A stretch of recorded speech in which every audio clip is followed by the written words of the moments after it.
আজি শংকৰদেৱৰ তিৰুভাই তিথি আউনীআটী সত্ৰত অনুষ্ঠিত হৈছে, কি ক'ব? জগতগুৰু শ্ৰীমন্ত শংকৰদেৱৰ আজি তিৰোভাৱ তিথি। আৰু যিহেতু তিৰোভাৱৰ তিথিৰ দিনাখন আৱিৰ্ভাৱৰ তিথিৰ দিনাখন মই যিহেতু প্ৰতিবাৰে মই সেৱা লওঁ আৰু প্ৰভু ঈশ্বৰক সেৱা লোৱাৰ লগে লগে গুৰুজনাকো প্ৰণিপাত জনাওঁ, সেৱা নিবেদন কৰোঁ। আৰু মই যিহেতু মই আজি চণ্ডীগড়ৰ পৰা আহিছোঁ, কেবিনেট আছে, লখিমপুৰত কেবিনেট আছে, আৰু সেইকাৰণে মই ভাবিছিলোঁ যে এইবাৰ চাগে সেৱা লোৱা নহ'ব। মোৰে পৰম সৌভাগ্য আজি আউনীআটী ডিব্ৰুগড়স্থ যি আউনীআটী শাখা সত্ৰ, ইয়াতে মই আজি সেৱা নিবেদন কৰিলোঁ।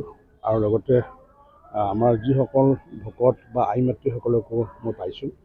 আৰু আধ্যাত্মিকতাৰে যি পৰিৱেশত ইয়াতে আউনীআটী সত্ৰত যি নাম প্ৰসংগ কৰি আছে, তাৰ কাৰণে মই তেখেতক ধন্যবাদো জনাইছোঁ।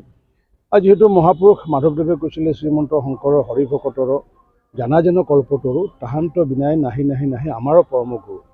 মহাপুৰুষ মাধৱদেৱ জনাই আচলতে বুজি উঠিছিলে যে শ্ৰীমন্ত শংকৰদেৱক সেইকাৰণে জগতগুৰু বুলি কয় যে অসমীয়া জাতিক দি নোযোৱা এপদো সামগ্ৰী নাই। সমগ্ৰ ভাষা, কৃষ্টি, সাহিত্য, সংস্কৃতিকে আদি কৰি, নাটককে আদি কৰি, ঘোষা আধ্যাত্মিকতাকে আদি কৰি, শৰীৰ চৰ্চাকে আদি কৰি দি নোযোৱা এপদো সামগ্ৰী নাই। আৰু সমগ্ৰ অসমীয়াৰ বৃহত্তৰ অসমীয়া জাতিটোক তেওঁ সমন্বয়ৰ মাজেৰে একত্ৰিত কৰিবলৈ সক্ষম হৈছিলে। আৰু লগে লগে নামঘৰ প্ৰতিষ্ঠা কৰি সেই নামঘৰৰ বাকৰিতে হওক বা নামঘৰতে আধ্যাত্মিকতাৰ লগতে আমাৰ মাজত যাতে সমন্বয় বৃদ্ধি পায়, বৃহত্তৰ অসমীয়া জাতিটো যাতে এনাজৰি সমন্বয়ৰ এনাজৰি যাতে থাকি যায়, তাৰ কাৰণে এই যি ব্যৱস্থা কৰিছিলে, নিশ্চিত ওপৰত আমি প্ৰতিগৰাকী অসমীয়াই অন্ততঃ আজিৰ দিনত আমি এবাৰ হ'লেও গুৰুজনাক স্মৰণ কৰি সেৱা লোৱাটো প্ৰয়োজন। কোনোবাই যদি সেৱা লোৱাৰ কাৰণে যদি সময় নাপায়, অন্ততঃ ঘৰত যে গুৰুজনানো কোন আছিলে, শ্ৰীমন্ত শংকৰদেৱনো কোন, সেইখিনি কথা যদি আমি আমাৰ ল'ৰা ছোৱালীক যদি আমি জ্ঞান নিদিওঁ, তেওঁলোকে বহু কথা নাজানে।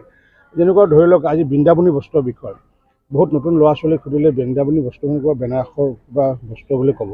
কিন্তু সেই যে বৃন্দাবনী বস্ত্ৰ যে দুই ওলাইছিলে জগতগুৰু শ্ৰীমন্ত শংকৰদেৱ মাধৱদেৱে, এইবোৰ কথা আচলতে পাহনি গৰ্ভত গৈছে। সেইকাৰণে প্ৰতিজন অভিভাৱকে আচলতে যিটো আজি চৰকাৰীভাৱে যিহেতু বন্ধ দিয়া হয়, গতিকে এই বন্ধ দিয়া যিটো হয়, অন্ততঃ ঘৰত গুৰুজনাৰ বিষয়ে আলোচনা কৰিলে নিশ্চিত ওপৰত অসমীয়া জাতিৰ জনক শ্ৰীমন্ত শংকৰদেৱক আমি শ্ৰদ্ধা জনোৱা হ'ব।